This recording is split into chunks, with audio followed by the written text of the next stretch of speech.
اعوذ باللہ من الشیطان الرجیم بسم اللہ الرحمن الرحیم وَكَمْ أَهْلَكْنَا قَبْلَهُمْ مِنْ قَرْنٍ هُمْ أَحْسَنُ أَثَاثًا وَرِئْيًا قُلْ مَنْ كَانَ فِي الضَّلَالَةِ فَلْيَمْدُدْ لَهُ الرَّحْمَنُ مَدًّا حَتَّى إِذَا رَأَوْا مَا يُوعَدُونَ إِمَّا الْعَذَابَ وَإِمَّا السَّاعَةَ فَسَيَعْلَمُونَ مَنْ هُوَ شَرٌّ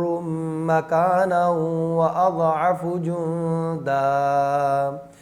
وَيَزِيدُ اللَّهُ الَّذِينَ اهْتَدَوْا هُدًى وَالْبَاقِيَاتُ الصَّالِحَاتُ خَيْرٌ عِنْدَ رَبِّكَ ثَوَابًا وَخَيْرٌ مَرَدًّا صدق اللہ العظیم۔ میرے معزز سامعین کرام اور رفقاء کرام، آج ہمارا سورہ مریم کی آیت نمبر 72 سے شروع ہو رہا ہے درس قرآن اور 76 تک چل رہا ہے۔ اللہ رب العزت نے ان آیات مبارکہ میں دنیا میں رہنے والے انسانوں کی اللہ کی نظر میں جو حیثیت، جو قدر اور جو منزلت ہوتی ہے وہ کس بنیاد پر ہوتی ہے اس کو بیان فرما دیا ہے۔ اس سے پچھلی آیات میں کافروں نے ایک بات کہی تھی، مسلمانوں کو ایک جملہ کہا تھا کہ تم ہمیں یہ بتاتے ہو کہ تم لوگ ایمان لے آئے ہو، اس وجہ سے تمہاری حیثیت ہم سے بلند ہو گئی ہے، ہم ایمان نہیں لے کر آئے اس وجہ سے ہماری حیثیت دنیا کے اعتبار سے بھی نیچے چلی گئی ہے، اور تم یہ بھی ہمیں بتاتے ہو کہ اس ایمان لانے کی وجہ سے جو تمہیں انعامات ملیں گے اگلی زندگی میں وہ اتنے زیادہ ہیں کہ ان کے وجہ سے بھی تم ہمارے سے بہت آگے نکل جاؤ گے اور ہم بہت پیچھے رہ جائیں گے۔ تو تم دنیا کے اعتبار سے بھی اور آخرت کے اعتبار سے بھی اس بات کا دعویٰ کرتے ہو کہ تم ہم سے بہتر ہو ایمان لانے کی وجہ سے، نیک اعمال کرنے کی وجہ سے، اور تم آخرت کے اندر بھی بڑے درجات پا جاؤ گے۔ ہم ظاہری طور پر دیکھتے ہیں، ظاہری منصب، ظاہری مال اور متاع، اولاد اور اپنے خاندان اور رشتہ داروں کے جتھے کے اعتبار سے دیکھتے ہیں تو ہم تم سے بہت اعلیٰ ہیں، ہم تم سے بہت آگے ہیں۔ تمہارے پاس نہ کوئی زمین کا ٹکڑا ہے، نہ تمہارے پاس سرداری ہے، نہ تمہارے پاس باغات ہیں، نہ تمہاری کوئی دنیاوی اعتبار سے حیثیت ہے، نہ تمہارے نزدیک جو لوگ بیٹھتے ہیں وہ کوئی عزت اور مرتبے اور وقار والے ہیں دنیاوی اعتبار سے۔ لیکن ہم دیکھتے ہیں ہم خود بھی سردار لوگ ہیں، ہمارے پاس پیسہ ہے، تجارت ہے، زمینیں ہیں، اپنے ذاتی مکانات ہیں، باغات ہیں، اور ہمارے ارد گرد جو لوگ بیٹھتے ہیں یہ بھی بڑے منصب والے، عہدے والے اور دنیاوی اعتبار سے باعزت لوگ ہیں۔ ہم کیسے مان لیں اس بات کو کہ تم ہم سے بہتر ہو؟ ظاہری آنکھ میں ہم دیکھتے ہیں تو تم ہم سے نیچے ہو۔ اچھا، اگر ایک اور زندگی جو تم کہتے ہو آنی ہے تو اس زندگی کے اندر بھی جو ہمارا گمان ہے اگر وہ بالفرض والمحال واقعتاً ہے جیسے کہ تمہارا دعویٰ ہے، تو پھر جس ذات نے اور جس ہستی نے ہمیں اس دنیا کے اندر تم سے اوپر رکھا، تم سے بہتر رکھا، وہ اس زندگی کے اندر بھی تم سے ہمیں بہتر رکھے گی، تم سے ہمیں اوپر رکھے گی۔ ہمیں وہاں پر بھی بڑے بڑے درجات مل جائیں گے، اس لیے کیونکہ ہم ہیں ہی اعلیٰ لوگ اور ہم ہیں ہی اس کے لائق اور مستحق کہ ہمیں سرداری دی جائے۔ چنانچہ یہود و نصارہ ان کا بھی ایک طریقے سے عقیدہ اسی قسم کا ملتا جلتا تھا۔ وہ یہ کہا کرتے تھے ہمیں برے کام سے بچنے کی کوئی خاص ضرورت نہیں ہے اور نیک کام کرنے کی بھی کوئی خاص ضرورت نہیں ہے۔ کیوں ضرورت نہیں ہے؟ اس لیے کیونکہ ہماری نسبت جو ہے وہ انبیاء علیہ السلام کے ساتھ ہے، ان نیک لوگوں کے ساتھ ہے جن نیک لوگوں نے اپنے اللہ کو عبادت کر کے اتنا زیادہ راضی کر لیا تھا کہ ان کی عبادت ہمیں بھی کام آئے گی۔ نحن ابناء اللہ و احباء، ہم اللہ کے جو ہم اپنی نسبت اس سے بھی بڑی، ہم اللہ کے بیٹے ہیں، وہ احبا اور اللہ کے محبوب ہیں۔ حالانکہ یہ اولاد تو تھی انبیاء کی، لیکن اپنا قرب بتانے کے لیے اس طرح کہا جاتا ہے جیسے کوئی آدمی بڑے ہی جو ہے منصب والے آدمی کو یہ کہے کہ میں اس کی اولاد ہوں، میرا اتنا تعلق ہے، گویا میں اس کا بیٹا ہوں۔ اور یا کوئی بڑا آدمی کسی اور کو، چھوٹے کو یہ کہے یہ میرا بیٹا ہے، یہ میری اولاد ہے، تو حالانکہ حقیقی اولاد اور نسبی اولاد نہیں ہوتی، لیکن تعلق اتنا گہرا آپس میں ہوتا ہے کہ اس کی وجہ سے یہ جملہ کہتے ہیں کہ یہ میری اولاد ہے یا میں اس کی اولاد ہوں، میں اس کا بیٹا ہوں۔ تو یہود و نصارہ اس ظلم کے اندر مبتلا تھے کہ ہم اللہ کے نعوذ باللہ بیٹے ہیں، اللہ کے محبوب ہیں، اور یہاں پر مشرکین مکہ نے بھی جو موازنہ کیا وہ یہی کیا کہ تمہارے پاس دنیاوی اعتبار سے کوئی ایسا ساز و سامان یا وجہ افتخار نہیں ہے، کوئی تفاخر کی وجہ نہیں ہے کہ تمہیں اعلیٰ مانا جائے اور ہمیں ادنا مانا جائے۔ اللہ رب العزت نے اس کے دو جوابات دیے۔ پہلا جواب تو یہ دیا کہ وَكَمْ أَهْلَكْنَا قَبْلَهُمْ مِنْ قَرْنٍ هُمْ أَحْسَنُ أَثَاثًا وَرِئْيًا۔ دیکھو بات سنو، تم سے پہلے کئی ساری ایسی بستیاں گزری ہیں، تم پہلے انسان تو ہو نہیں، تم پہلی بستی اور پہلی قوم تو ہو نہیں، بلکہ تم سے پہلے بڑی قومیں گزر چکی ہیں۔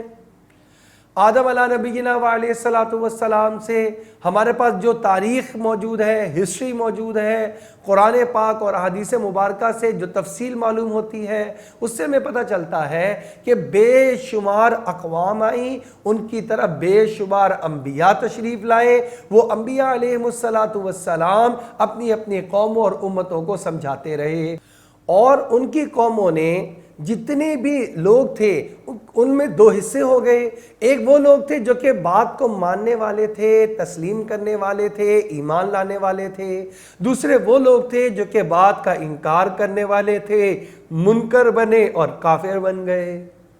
تو اللہ رب العزت نے ان کو بھی دنیاوی اعتبار سے کافروں کو بہت بڑی چیزیں، سامان، اشیاء اور ظاہری وسائل اور مادے کے اعتبار سے بڑا کچھ عطا فرما رکھا تھا،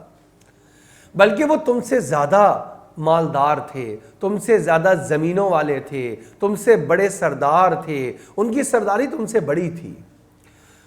اور بلکہ ایسے بھی تھے جو کہ بادشاہ وقت تھے۔ فرعون کا قصہ تم نے سنا ہوگا، اتنا زبردست بادشاہ کہ اپنے آپ کو رب بھی کہلوانا شروع کر دیا۔ نمرود کا واقعہ تم نے سنا ہوگا، اتنا بڑا بادشاہ اور پوری دنیا کے اندر بادشاہ کہ اپنے آپ کو رب کہلوانا شروع کر دیا۔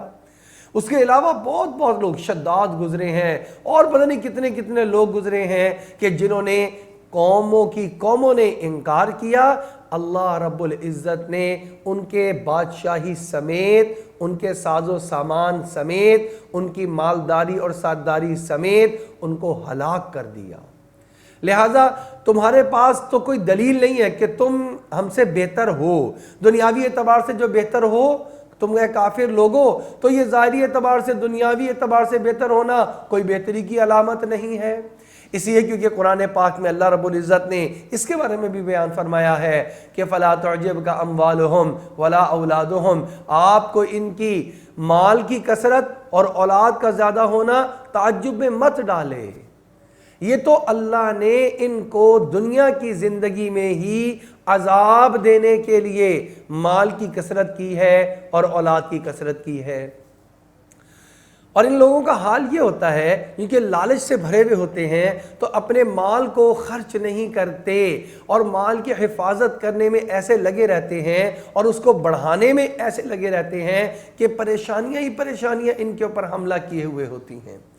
آپ خود دیکھ لیں، جس کے پاس مال زیادہ، اسباب زیادہ، چیزیں زیادہ، وسائل زیادہ، وہ پریشان بھی زیادہ ہے، اس کے اخراجات بھی زیادہ ہیں، اس کی ٹینشنز بھی زیادہ ہیں، وہ پریشان بھی زیادہ ہے۔ یہ تو مسلمانوں کے اندر بھی دیکھا جا سکتا ہے کہ جس کے پاس زیادہ سامان نہیں بلکہ بقدر ضرورت ہے وہ آپ کو پرسکون نظر آئے گا، وہ رات کو بھی پرسکون نیند سوئے گا، وہ لوگوں کے ساتھ بھی حشاش بشاش چہرے سے ملے گا، اور جس کے پاس مال زیادہ ہوتا چلا جائے گا، پھر عہدہ اور منصب بھی اگر ساتھ شامل ہو گیا تو اس کو جان کا بھی خطرہ، لہذا گارڈ رکھنے پڑیں گے، اس کے مال کا بھی خطرہ، لہذا گھر کے اندر بھی اس کو گارڈ رکھنے پڑیں گے، اس کی اولاد کو بھی خطرہ، لہذا اپنے بچوں اور بیوی کے ساتھ بھی گارڈ جائیں گے، اور ہر وقت میں دھیان میں، ہر وقت میں پریشانی ہے کہیں مجھ پر حملہ نہ ہو جائے، میری اولاد پہ حملہ نہ ہو جائے، میرے مال کے اوپر حملہ نہ ہو جائے، کہیں اس کے کوئی نقصان نہ پہنچا دے۔ تو اس لیے یہ بات تو مسلمانوں کے اندر بھی ہے، چاہے جائے کہ جو کافر لوگ ہیں ان کے اندر تو چونکہ ایمان کا تصور بالکل سرے سے ہی نہیں ہے، اور اللہ کی ذات پہ توکل اور بھروسہ سرے سے ہی نہیں ہے، لہذا ان کے لیے یہ ٹینشنیں کئی گنا زیادہ محسوس ہوتی ہیں۔ ان کو اللہ نے ان کو عذاب دینے کے لیے رکھا ہے۔ اولاد ہوتی ہے، اب اولاد نافرمان ہو گئی۔ اب آپ دیکھیں، ایک وہ ہے جس کے گھر اولاد ہے اور اولاد اس کی فرما بردار ہے، لیکن ایک ہی اولاد ہے اور فرما بردار بھی ہے، اور اس کے بعد بہت زیادہ پیسہ اور دولت بھی نہیں ہے، اور ایک دوسرا گھرانہ ہے کہ جس کے اندر اولاد تو زیادہ ہے، مثلا ایک نہیں ہے بلکہ 3 بچے ہیں، لیکن تینوں کے تینوں والدین کے نافرمان ہیں، مال کی کثرت ہے، اب وہ تینوں آپس میں بھی مال کی وجہ سے جھگڑتے ہیں اور اپنے باپ اور ماں سے بھی جھگڑتے ہیں، ہر دن میں نیا مطالبہ، نئی ڈیمانڈ سامنے رکھی ہوتی ہے، اور نہ باپ سے مل کر خوش، نہ ماں کی خدمت کر کے خوش، بلکہ تو کے ساتھ اور بدتمیزی کے ساتھ پیش آتے ہیں، حتیٰ کہ ایسے لوگ بھی ہیں جو اپنے والدین کے گریبان کو پکڑا ہوا ہوتا ہے، اور جب ان کو پیسے نہیں ملتے تو اپنی ماں کو اپنے ہاتھوں سے مارتے بھی ہیں، نشہ پورا نہیں ہو رہا، ڈیمانڈز پوری نہیں ہو رہی۔ یہی والدین جنہوں نے بڑی دعاؤں کے ساتھ یہ بچے اللہ سے مانگے ہوتے ہیں، وہ یہ کہتے ہوئے، آپ نے بھی دیکھے ہوں گے، میں نے بھی دیکھے ہیں، ایسی اولاد سے تو اولاد کا نہ ہونا بہتر ہے۔ ایسے نافرمان ہمارے لیے تو یہ مرے ہوئے ہیں، اب ڈر بھی ہے، خوف بھی ہے، ان کو نکال بھی نہیں سکتے، کیا کریں گے، بچے بڑے ہو چکے ہیں، وہ حاوی ہو چکے ہیں۔ اور میں خود ایک ایسے گھرانے کو جانتا ہوں پرسنلی کہ جس کے اولاد جو ہے وہ بڑی ہو کر، اس کے والد جو ہیں وہ بوڑھے ہو گئے، بیمار ہیں، بستر پر ہیں، اولاد سے ڈرتے ہیں، اور اولاد ہر دوسرے تیسرے دن اپنی کوئی ڈیمانڈ لے کر آتی ہے، پیسہ بے تحاشا اللہ نے دیا ہوا ہے، ارب پتی ہیں، وہ آتے ہیں، آ کر ڈیمانڈ کرتے ہیں، میں نے گاڑی لینی ہے، مجھے 40 لاکھ روپے دے دیجئے۔ اب باپ کہتا ہے کہ بھئی کیوں میں دے دوں، کیوں ضائع کروں؟ تو یہ پھر باپ کے اوپر ہاتھ اٹھاتے ہیں، باپ کو مارتے ہیں، باپ کو خطرہ ہو جاتا ہے کہ مجھے یہ جان سے نہ مار دیں، اسے خوف میں مبتلا کرتے ہیں، ڈراتے ہیں، پھر وہ چیک کے اوپر بھی سائن کر دیتا ہے اور وہ سب کچھ اور پیسے بھی دے دیتا ہے، کچھ دنوں کے لیے اس کی جان چھوٹ جاتی ہے۔ تو یہ اولاد تو تکلیف کا اور عذاب کا باعث ہے۔ اللہ جل شانہ نے اسی لیے یہاں پر یہ بات فرمائی ہے۔ پہلی بات تو فرمائی، کتنی پہلی بستیاں گزر گئیں جن کو ہم نے ہلاک کر دیا، ہم احسن اثاثا ورئیا، وہ سامان میں تم سے زیادہ بہتر تھے، ورئیا، اور نمود و نمائش اور دکھاوے میں ظاہری اعتبار سے تم سے کئی گنا زیادہ تھے۔ اچھا، قل، آپ فرما دیجئے، من کان فی الضلالۃ فلیمدد لہ الرحمن مدا۔ آگے ایک بڑا بہترین اصول اللہ نے بیان فرمایا، فرمایا دنیا دار العمل ہے، اور یہاں پر اللہ رب العزت نے تھوڑا سا اختیار بھی انسان کو عطا فرمایا ہے۔ وہ کیا اختیار عطا فرمایا؟ فَمَن شَاءَ فَلْيُؤْمِنْ وَمَن شَاءَ فَلْيَكْفُرْ، جو چاہے ایمان کا راستہ اختیار کرے، جو چاہے کفر کا راستہ اختیار کرے۔ اللہ رب العزت نے یہ تھوڑا سا اختیار انسان کو عطا فرما رکھا ہے، لیکن یہ بھی بتا دیا وَلَا يَرْضَى لِعِبَادِهِ الْكُفْرِ، اللہ کفر کو پسند نہیں کرتے، اللہ کو کفر پسند نہیں ہے، لیکن اختیار دیا۔ اچھا، اب اللہ کا عجیب نظام ہے، حق راستہ بھی بتا دیا، دیکھو یہ سیدھا راستہ ہے، تمہیں اس پر چلنے کی بھی آزادی ہے، اور دیکھو یہ غلط راستہ ہے، باطل راستہ ہے، اس پر چلنے کی بھی تمہیں آزادی حاصل ہے۔ تم چاہو تو اس کے اوپر بھی چل سکتے ہو، لیکن اپنی مرضی سے اور اپنے اختیار سے چلو۔ اگر حق راستے کی طرف چلنا ہے تب بھی اپنے اختیار سے چلو، اور اگر باطل راستے کی طرف چلنا ہے تب بھی اپنے اختیار سے چلو۔ اختیار کیوں دیا گیا؟ تاکہ کل جب اللہ کے حضور پیشی ہو اور اللہ رب العزت پوچھیں اے میرے بندے تو اپنی زندگی مشقتوں کے ساتھ، پریشانیوں کے ساتھ، میرے احکامات کو پورا کرنے کی وجہ سے نقصانات اٹھا اٹھا کر بسر کرتا رہا، کیوں کرتا رہا؟ تو وہ جواب دے یا باری تعالیٰ میرے دل اور دماغ میں آپ کی رضا کا حصول تھا، آپ راضی ہو جائیں، میں نے آپ کو راضی کرنے کے لیے دنیاوی نقصانات کر لیے، میں نے چوری نہیں کی اس لیے کہ آپ راضی رہیں، میں نے ڈاکہ نہیں ڈالا اس لیے کہ آپ راضی رہیں، میں نے کسی کے ساتھ بے ایمانی اور خیانت کر کے پیسہ روپیہ نہیں کمایا کیونکہ آپ راضی رہیں، میں نے اپنے تھوڑے مال پر گزر بسر کر لیا اور میں برائی کی طرف نہیں گیا تاکہ اے اللہ آپ راضی ہو جائیں، یہ اصل وجہ تھی میری۔ اللہ رب العزت فرمائیں گے بالکل تو حق اور سچ کہتا ہے، اب تجھے میں ایسی جنت دوں گا اور ایسی نعمتیں دوں گا جو کہ تیرے دل میں، دماغ میں، خیال میں، تیری آنکھوں کے دیکھنے میں، تیرے کانوں کے سننے میں کبھی نہیں آئی ہوں گی، اور اب ہمیشہ ہمیشہ کے لیے میری رضا اور ہمیشہ ہمیشہ کے لیے نعمتیں۔ اور ایک مرتبہ جنت سے جب وہ ڈبکی لگا کے چکر لگا کے باہر لایا جائے گا پھر اللہ جل شانہ پوچھیں گے اس انسان سے جس کو دنیا میں سب سے زیادہ ایمان والے کو تکلیف دہ زندگی گزارنی پڑی، انتہائی مشقت میں رہا، بیماریوں میں رہا، فقر و فاقے میں رہا، جو سب سے زیادہ تکلیف میں رہا، اللہ رب العزت ایک جنت کی چکر لگوا کر اس سے پوچھیں گے اے میرے بندے تو یہ بتا کہ تو نے کبھی مشقت اور مصیبت دیکھی ہے کیسی ہوتی ہے؟ اب وہ جنت کے نظارے کر کے آیا ہوگا تو پچھلا سب کچھ بھول چکا ہوگا، ہو کہے گا یا باری تعالیٰ مجھے تو یاد نہیں پڑتا کہ مشکل، مشقت، مصیبت کس چیز کا نام ہے، مجھے کچھ یاد نہیں پڑتا، میں تو سب کچھ بھول گیا۔ اتنی سی بات اتنی جلدی انسان بھول جائے گا؟ اور ایک اس انسان کو جس کو دنیا میں سب سے زیادہ راحتیں ملی ہوں گی، سب سے زیادہ آسائشیں، سب سے زیادہ دولت، سب سے زیادہ مال، سب سے زیادہ عزت، لیکن وہ کافر حالت میں یہاں سے گیا، اللہ ایک چکر جب اس کو کہیں گے نا جاؤ ذرا دوزخ کا لگوا کے لے کر آؤ، وہ دوزخ کا چکر لگا کے جب آگے کھڑا ہوگا اللہ رب العزت پوچھیں گے حامی میرے بندے تجھے پتہ ہے آسائش، سہولت، خیر، نفع اور خوشی وہ کس چیز کا نام ہوتا ہے؟ وہ یہ یہاں کی ہولناکیاں دیکھ کر آئے گا تو پچھلا سارا کچھ بھول چکا ہوگا، وہ کہے گا یا باری تعالیٰ مجھے کچھ نہیں پتا خوشی کس چیز کا نام ہے اور نفع کس چیز کا نام ہے، بھلائی کس کو کہتے ہیں، میں تو جس تکلیف دہ چیز کو دیکھ کر آ رہا ہوں اور مجھے پتا چلا ہے میں نے یہاں جانا ہے تو اس کے وقت سے تو مجھے سارا کچھ ہی بھول گیا ہے۔ بس اتنی سی حقیقت تمام تر نعمتوں کی جس کے لیے انسان اللہ رب العزت کو ناراض کر بیٹھتا ہے۔ چنانچہ یہاں پہ فرمایا اللہ فرما رہے ہیں جو گمراہی کے راستے پہ چلتا ہے ہم صرف اس کو اطلاع تو دیتے ہیں، سمجھانے والے کے ذریعے سے اس کو سمجھا بھی دیتے ہیں تو غلط راستے پر چل رہا ہے باز آ جا، لیکن زور اور زبردستی سے اس کو روکا نہیں جاتا تاکہ اپنی آزاد مرضی سے برے راستے پہ چلے اور آخرت میں جب اللہ کے سامنے پیش ہو تو یہ نہ کہہ سکے کہ اللہ مجھے تو پتہ ہی نہیں چلا، اگر مجھے کوئی بتاتا تو پھر میں جو ہے وہ نیکی کا راستہ اختیار کر لیتا، یا مجھے تو کوئی زبردستی اور زور لگا کر برائی کی طرف لے گیا تھا، اگر کوئی زور زبردستی نہ کرتا مجھے اختیار ہوتا تو میں برائی سے بچ جاتا۔ تو اللہ نے اختیار بھی دیا، قوت فیصلہ بھی دیا اور بتا اور سمجھا بھی دیا۔ اور جو نیک راستے پہ چلتا ہے اللہ اس کو بھی نہیں روکتے، تو نیک راستے پہ چل،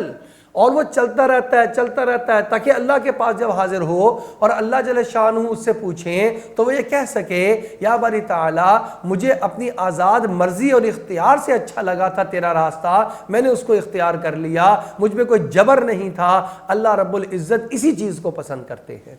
اور انسان میں اور فرشتوں میں یہی فرق ہے، فرشتوں کو اللہ نے اختیار دیا ہی نہیں ہے، لا یعصون اللہ ما امرہم ویفعلون ما یؤمرون، وہ تو اللہ رب العزت کی ایک لمحے کے لیے بھی نافرمانی نہیں کر سکتے بلکہ صرف وہی کام کرتے ہیں جس کا اللہ نے ان کو حکم دیا ہوتا ہے۔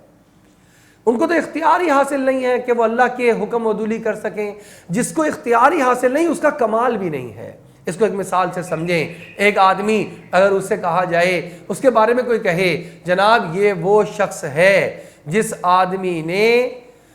پچھلے 10 سالوں سے اپنے کانوں سے کوئی گانا نہیں سنا,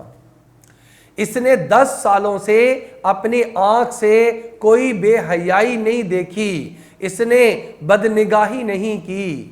یہ وہ انسان ہے. اچھا, اور یہ وہ انسان ہے جس نے اپنی زبان سے پچھلے 10 سالوں سے جھوٹ نہیں بولا. آدمی بڑا حیران ہوتا ہے, یار بڑا با کمال آدمی ہے یہ,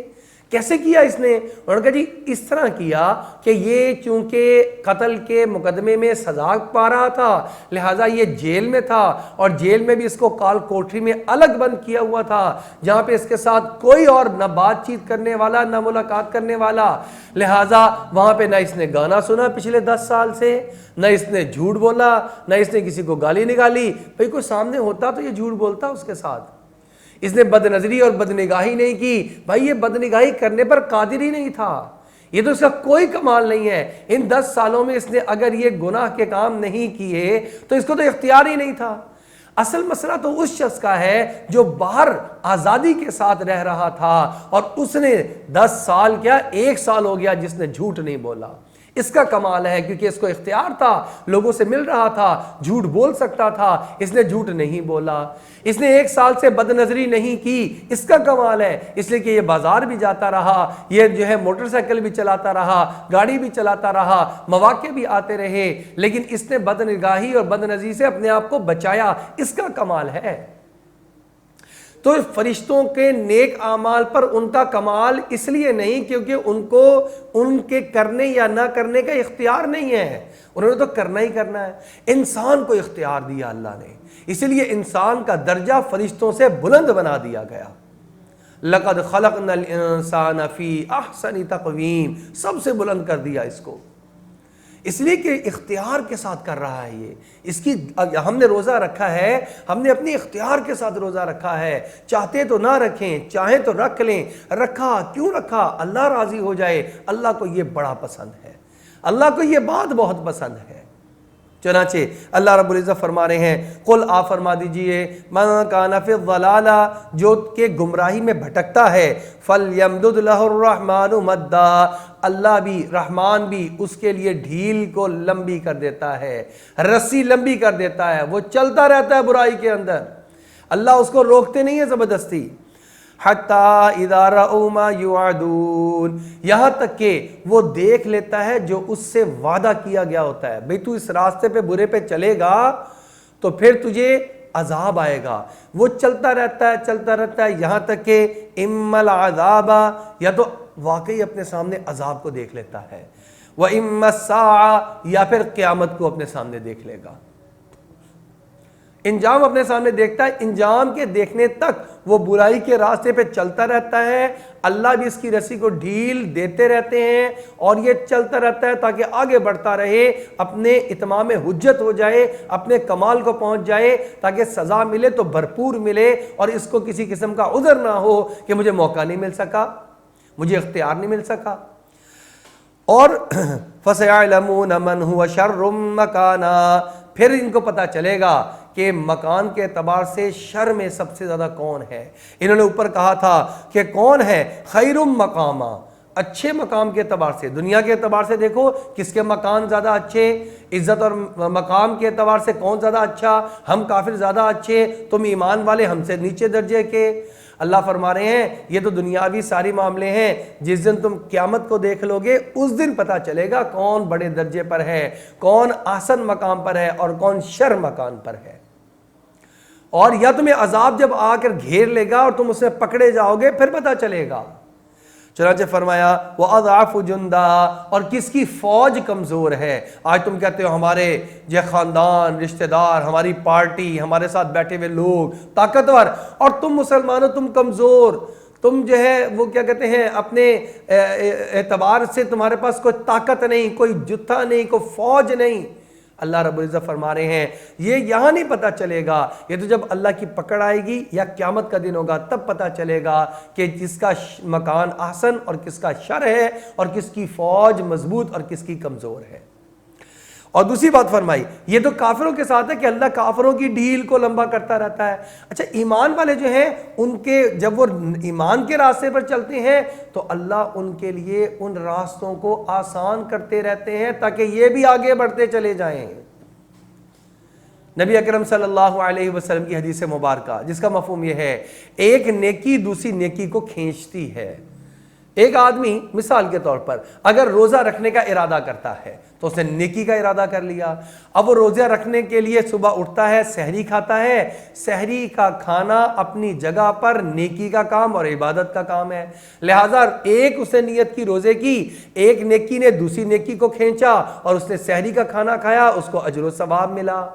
نبی اکرم صلی اللہ علیہ وسلم نے ارشاد فرمایا، ان اللہ وملائکتہ یصلون علی المتسحرین، اللہ رب العزت وہ اس بندے پر رحمت اتارتے ہیں جو سحری کا کھانا کھا رہا ہوتا ہے، اور اللہ کے فرشتے اس کے لیے دعائیں مغفرت کرتے رہتے ہیں جو سحری کا کھانا کھا رہا ہوتا ہے۔ اب سحری کھائی تو دعائیں مغفرت بھی لے لی فرشتوں کے ذریعے اور اللہ سے رحمت بھی لے لی۔ اچھا پھر اب اٹھا ہے تو کہتا چلو میں نماز پڑھ کے ہی سو جاؤں، اب وہ فجر کی اس کو توفیق بھی مل گئی، ایک نیکی نے دوسری کو کھینچا، اس نے تیسری کو کھینچا۔ اب دن بھر یہ روزہ رکھے گا تو نمازیں پڑھتا رہے گا، یار آج روزہ رکھا ہے نماز پڑھ لیتا ہوں، جھوٹ بولنے لگے گا تو دل میں خیال آئے گا نہ بولوں روزہ رکھا ہوا ہے، کسی کے ساتھ بے ایمانی خیانت کرنے لگے گا، کم تولنے لگے گا اور جو غیبت کرنے لگے گا تو اس کو خیال آئے گا میں نے روزہ رکھا ہے تو رک جائے گا۔ گویا ایک نیکی کئی ساری نیکیوں کو اپنے ساتھ ملا لیتی ہے، اسی لیے فرمایا وَيَزِيدُ اللَّهُ الَّذِينَ اهْتَدَوْا هُدًى، اور اللہ تعالیٰ بڑھاتا ہے جو ہدایت والے ہیں ان کو ہدایت کے راستے میں آگے بڑھاتا ہے۔ وَالْبَاقِيَاتُ الصَّالِحَاتُ خَيْرٌ عِندَ رَبِّكَ ثَوَابًا وَخَيْرٌ مَرَدًّا، اور باقی رہنے والی نیکیاں وہ تو تیرے رب کے پاس ثواب کے اعتبار سے اور وہاں پر پہنچ کر اللہ کے سامنے انعام لینے کے اعتبار سے بہترین ہیں۔ یہ جواب دیا مال کے مقابلے میں کہ دیکھو تمہارے پاس جتنا بھی مال ہے وہ صرف اور صرف دنیا کی زندگی تک محدود ہے۔ ایک آدمی کے پاس مثال کے طور پر 1 کروڑ روپیہ موجود ہے اور ایک آدمی کے پاس 100 کروڑ موجود ہے، دونوں کو موت آ گئی، موت کا وقت آ گیا۔ اب بتائیں کہ موت جیسے ہی آئے گی تو جس آدمی کے پاس کروڑ ہے اور جس کے پاس 100 کروڑ ہے ان دونوں کے لیے ہی، اس کے لیے اپنا 1 کروڑ اور اس کے لیے 100 کروڑ دونوں مٹی ہو گئے، ان کے تو کسی کام کے نہیں ہیں، یہ ساتھ تو لے جا نہیں سکتے، نہ کسی نے لے جانے دینے ہیں۔ اب اگر اس کو موت کا وقت ہے، اب یہ کہے کہ جی میرے پاس 100 کروڑ ہے لہذا اس طرح کرنا میرے لیے 40 کروڑ کا ایک محل خرید لینا، تو کیا فائدہ ہوگا؟ تو قبر کے اس اندھیرے جو ہے وہ چھوٹے سے کمرے کے اندر جا رہا ہے، تو یہ کیا فائدہ ہوگا؟ وہ کہ میرے لیے جو ہے ریشم کے 1000 سوٹ خرید لینا، کیا فائدہ؟ کچھ بھی نہیں، برابر ہے۔ تو موت ایسی چیز ہے جو تمہارے مال اور تمہاری سرداری، تمہارے منصب کو ایک ہی لمحے میں ختم کر دے گی۔ اور اس کے مقابلے میں اللہ نے اعمال بتا دیے کہ جو اعمال ہیں والباقیات الصالحات، بھئی مسلمانوں کے پاس مال بے شک زیادہ نہیں ہے لیکن اعمال بڑے بڑے ہیں۔ یہ نماز پڑھتے ہیں، اس کا اجر و ثواب ہمیشہ کے لیے باقی رہ گیا، یہ روزہ رکھا ہمیشہ کے لیے روزہ کا ثواب باقی رہ گیا، صدقہ و خیرات کیا ہمیشہ کے لیے ان کا اجر و ثواب باقی رہ گیا۔ تو اللہ فرما رہے ہیں تمہارے پاس تمہارا موازنہ پوری طرح کر لیتے ہیں، تمہارے پاس مال ہے، ان کے پاس اعمال ہیں، تمہارا مال ختم ہو جائے گا، ان کے اعمال باقی رہیں گے، اور جب اللہ کے پاس جائیں گے تو اللہ اس کا اجر دے گا، اور جو اللہ اجر عطا فرمائے گا وہ بہترین اور لاجواب ہوگا، اور یہ تمہارا مال وہاں پہ پہنچ بھی نہیں سکتا، اور ان کی تمام تر نیکیاں وہاں پر پہلے سے جمع ہوں گی۔ اور وَنَضَعُ الْمَوَازِينَ الْقِسْطَ لِيَوْمِ الْقِيَامَةِ، قیامت والے دن ترازو لگایا جائے گا اور نامہ اعمال لائے جائیں گے، تو ان کے نامہ اعمال میں نیکیاں زیادہ ہوں گی جس کی وجہ سے یہ جنت میں داخل ہو جائیں گے۔ اب بتاؤ سب سے بہتر ٹھکانہ کس کا ہوا؟ ایمان والوں کا ہوا۔ کافروں نے ایک اعتراض کیا، اللہ نے اس کے کئی انداز سے سمجھا کر جواب دے دیے۔ اللہ رب العزت سے دعا ہے اللہ ہمیں بھی سمجھنے کی توفیق عطا فرما دے، اور اپنے رمضان المبارک کو اور بقایا اگلے 11 ماہ کو بھی اپنے احکامات اور نبی اکرم صلی اللہ علیہ وسلم کے مبارک اور نورانی طریقوں کے مطابق گزارنے کی توفیق عطا فرما دے۔ وآخر دعوانا ان الحمدللہ رب العالمین۔